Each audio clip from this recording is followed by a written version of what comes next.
IndiGo ఎయిర్లైన్స్లో crisis వస్తే India government తగ్గింది. డీజీసీఏనే ముందుకొచ్చి ఎఫ్డీటీఎల్ నిబంధనలను సడలించింది. నిర్వహణాపరమైన లోపాలతో ఇండిగో విమాన సర్వీసులకు అంతరాయం కలిగింది. దీనికి పూర్తి బాధ్యత ఆ సంస్థదే. కానీ ఇబ్బందులు మాత్రం జనం పడ్డారు.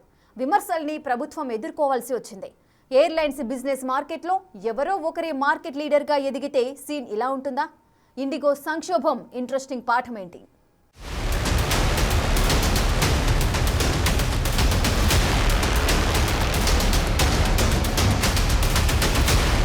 ఇండిగో ఆగితే డీజీసీఏ వెనక్కు తగ్గింది.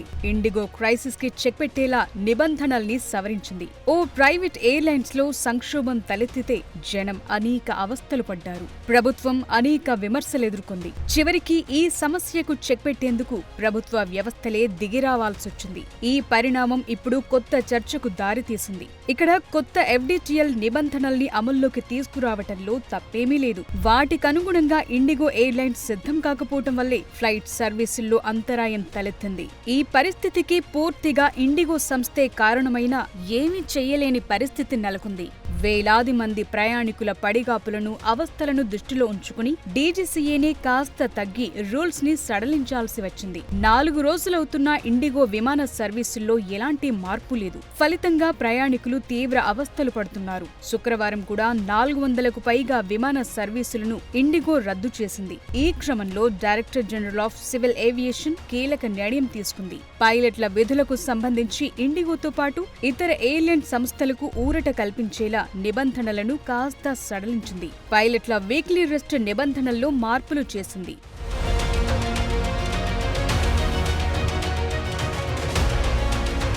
వందలాది ఫ్లైట్ సర్వీసుల రద్దుతో సతమతమవుతోన్న ఇండిగో నిబంధనల సడలింపు కోసం డీజీసీఏను ఆశ్రయించింది. ఫ్లైట్ డ్యూటీ టైం లిమిటేషన్స్ లో కాస్త రిలీఫ్ ఇవ్వాలని కోరింది. దాంతో ఎయిర్లైన్స్ పైలట్ల విధులకు సంబంధించి మార్పులు చేసింది డీజీసీఏ. అయితే ఇవి తాత్కాలికం మాత్రమే. కొత్త నిబంధనల్లో పైలట్లకు వీక్లీ రెస్ట్ టైం 36 గంటల నుంచి 48 గంటలకు పెంచింది. ఇప్పుడు ఈ వీక్లీ రెస్ట్ ని సెలవుగా పరిగణించనున్నట్లు డీజీసీఏ ప్రకటించింది. ఎఫ్డీటీఎల్ కొత్త రూల్స్ ప్రకారం వీక్లీ రెస్ట్ ని సెలవుగా పరిగణించే అవకాశం లేదు. వీక్లీ రెస్ట్ పీరియడ్, సెలవులను వేర్వేరుగా చూసేవారు. పైలట్ల అలసట సమస్యను పరిష్కరించేందుకు ఈ కఠిన నిబంధనలు తీసుకొచ్చారు. అయితే ఇండిగోలో తలెత్తిన సంక్షోభంతో ఈ నిబంధనను కాస్త సడలించారు. ఇక పైలట్ల రాత్రి విధులపై ఉన్న నిబంధనలకు సంబంధించి ఇండిగోకు భారీ ఉపశమనం దక్కింది. పైలట్లు వరుసగా 2 కంటే ఎక్కువ నైట్ షిఫ్టులు చేయొద్దనే నిబంధనను కూడా తాత్కాలికంగా ఉపసంహరించుకుంది డీజీసీఏ.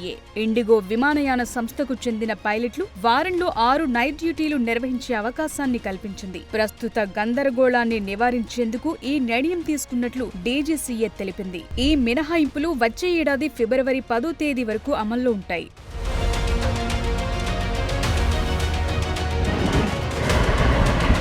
ఇండిగో విమాన సర్వీసులు రద్దవటంతో దేశవ్యాప్తంగా వేలాది మంది ప్రయాణికులు తీవ్ర ఇబ్బందులు ఎదుర్కొన్నారు. కర్ణాటకలో ఓ టెకీ కపుల్ ఆన్లైన్లో రిసెప్షన్ నిర్వహించుకోవాల్సిన పరిస్థితి వచ్చింది. దీనికి సంబంధించిన ఫోటోలు, వీడియోలు వైరల్ అయ్యాయి. హుబ్బళ్లికి చెందిన మేధా క్షీర్సాగర్, ఒడిశాలోని భువనేశ్వర్ కు చెందిన సంగమదాస్ వివాహం నవంబర్ 23న జరిగింది. ఈ క్రమంలో బుధవారం వధువు స్వస్థలం దగ్గర రిసెప్షన్ ఏర్పాటు చేశారు. ఈ వేడుకకు హాజరయ్యేందుకు కొత్త జంట భువనేశ్వర్ నుంచి బెంగళూరుకు ఇండిగో విమానంలో టికెట్లు బుక్ చేసుకున్నారు. ఇండిగోలో తలెత్తిన క్రైసిస్ తో వారి ప్రయాణం రద్దయింది. కానీ వీరు రిసెప్షన్ కు సంబంధించిన ఏర్పాట్లు పూర్తయ్యాయి. అతిథులు కూడా వేడుకకు హాజరవటంతో వధూవరులిద్దరూ ఇలా వర్చువల్ గా పాల్గొనాల్సి వచ్చింది. ఆన్లైన్ లోనే కొత్త జంటను బంధువులు ఆశీర్వదించారు. ఇదొక్కటే కాదు, గోవాలో జరిగిన ఓ డెస్టినేషన్ వెడ్డింగ్ ఇండిగో క్రైసిస్ కారణంగా వాయిదా పడింది. సుమారు 20 లక్షల ఖర్చుతో ఏర్పాటు చేసిన ఈ వివాహ వేడుకను వచ్చే నెలలో ఢిల్లీకి మార్చారు. ఇంకా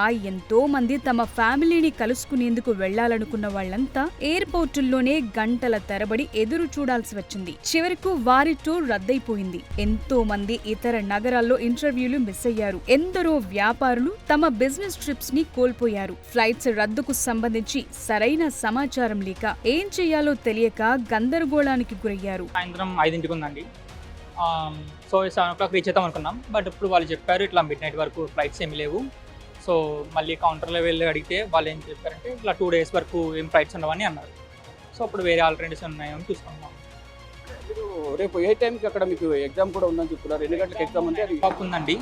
సో దానికోసం కొంచెం ఇబ్బంది పడుతున్నాం.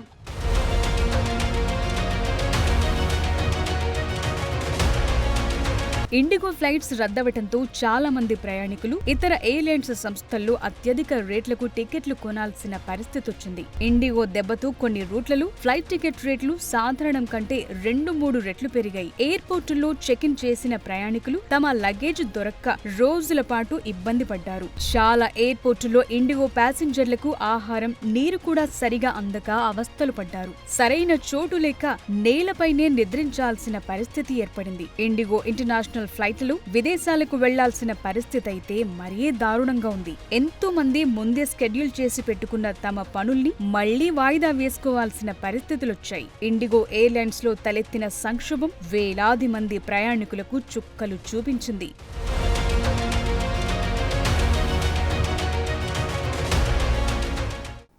ఎవరు అవునన్నా కాదన్నా భారత విమానయాన రంగంలో ఇండిగో ఎయిర్లైన్సే తోపు. అది నడిపే ఫ్లైట్ సర్వీసుల సంఖ్య అలాంటిది. మరి ఫ్లైట్ సర్వీస్లో ఇండియా మార్కెట్ని ఇండిగో క్యాప్చర్ చేసింది. దాంతో ఇప్పుడు ఎలాంటి పరిస్థితులు తలెత్తాయో చూస్తున్నాం కదా. మార్కెట్ లీడర్గా ఒకే సంస్థ ఉండటంతో ఎంత ప్రమాదమో అర్థమవుతోంది కదా. ఇండిగోలో ఇబ్బంది వస్తే ఇండియాలోని ఎయిర్పోర్ట్లన్నీ ప్రయాణికుల పడిగాపులతో స్తంభించిపోయాయి. ఇదొక్క ఎయిర్లైన్స్కే పరిమితం కాదు, మిగతా రంగాల్లోనూ కాంపిటీషన్ లేకపోతే పరిస్థితి ఇంతే. వాళ్ళ ఆదాయం వాళ్ళకే ఉంటుంది, ఆయాసం మాత్రం జనాలదే.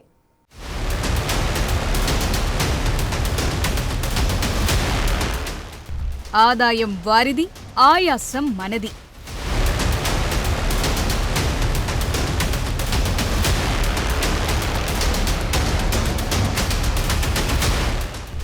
ఏ రంగంలోనైనా కాంపిటీషన్ లేకపోతే ఇంతేనా?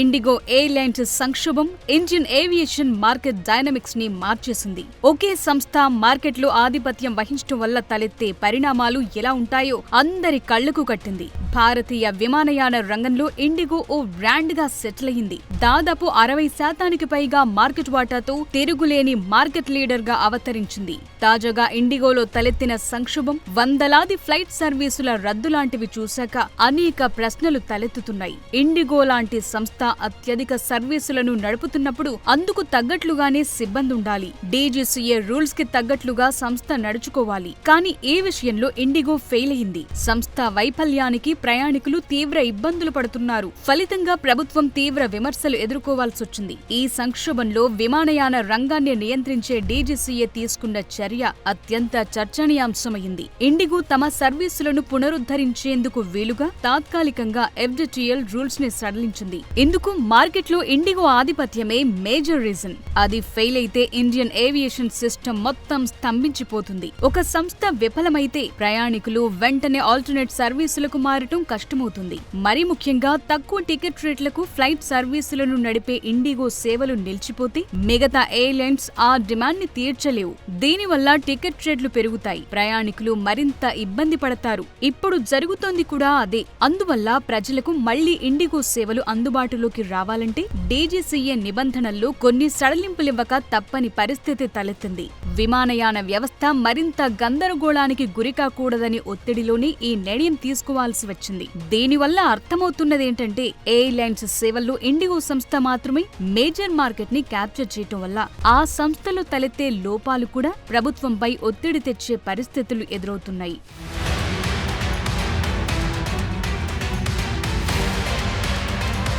ఇది కేవలం ఏవియేషన్ మార్కెట్ కు మాత్రమే కాదు, ఇతర రంగాలకు కూడా వర్తిస్తుంది. ప్రజలకు వివిధ రకాల సేవలందించే ఎన్నో రంగాల్లో ఆరోగ్యకరమైన పోటీ ఉండాలి. మార్కెట్ డైవర్సిటీ కనిపించాలి. ఒకే సంస్థ ఏకఛత్రాధిపత్యం కొనసాగిస్తే అది నిర్వహణ పరంగా విఫలమైన, ఇతర సమస్యలను ఎదుర్కొన్న దాని ఇంపాక్ట్ ఆ సంస్థకే కాక మొత్తం ప్రజలు ఇబ్బంది పడాల్సి వస్తుంది. అచ్చం ఇండిగో ఎయిర్లైన్స్ లో టికెట్లు బుక్ చేసుకుని ఎయిర్పోర్టుల్లో పడిగాపులు కాస్తున్న ప్రయాణికుల్లాగా టెలికాం రంగంలోనూ దాదాపుగా ఇదే పరిస్థితి నెలకొంది. ఒకప్పుడు మొబైల్ వినియోగదారులకు ఎన్నో నెట్వర్క్స్ అందుబాటులో ఉండేవి. ఇప్పుడు ఇండియాలో కేవలం జియో, ఎయిర్టెల్ నెట్వర్క్స్ మాత్రమే మార్కెట్ లీడర్స్ గా ఎదిగాయి. ఇప్పుడు ఈ రెండు సంస్థలకే కస్టమర్లు ఎక్కువగా ఉన్నారు. వొడాఫోన్, ఐడియా కలిసి ఒకే సంస్థగా మారినా పెద్దగా బజ్ లేదు. అది ఉందో లేదో కూడా తెలియదు. ఇక ప్రభుత్వ రంగ సంస్థ బిఎస్ఎన్ఎల్ సంగతి సరే. అందువల్ల జియో, ఎయిర్టెల్ మొబైల్ ప్లాన్స్ కి రేట్లు గట్టిగా పెంచేస్తున్నారు. అయినా సరే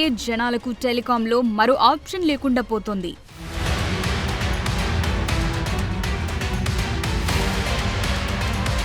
ఆన్లైన్ షాపింగ్, ఈ కామర్స్ సంస్థల్లోనూ ఇండియాలో కేవలం 2 సంస్థల ఆధిపత్యం మాత్రమే కొనసాగుతోంది. మార్కెట్లోకి ఎన్ని ఈ కామర్స్ సైట్లొచ్చినా డామినేషన్ మాత్రం అమెజాన్, ఫ్లిప్కార్ట్ ది మాత్రమే. ఎన్ని ఉన్నా జనం వాటిలో కొనుక్కునేందుకే మొగ్గు చూపుతున్నారు. ఏదైనా ఇబ్బంది తలెత్తితే మరో ప్రత్యామ్నాయ ఆన్లైన్ షాపింగ్ యాప్ పై ఆధారపడే పరిస్థితులు ఉండటం లేదు. ఏదైనా మొబైల్ కొనాలంటే ఆ సైట్లలో మాత్రమే తక్కువ ధరకు దొరుకుతోంది. మిగతా సైట్లలో అదే మొబైల్ పై ఆఫర్లు కనిపించవు.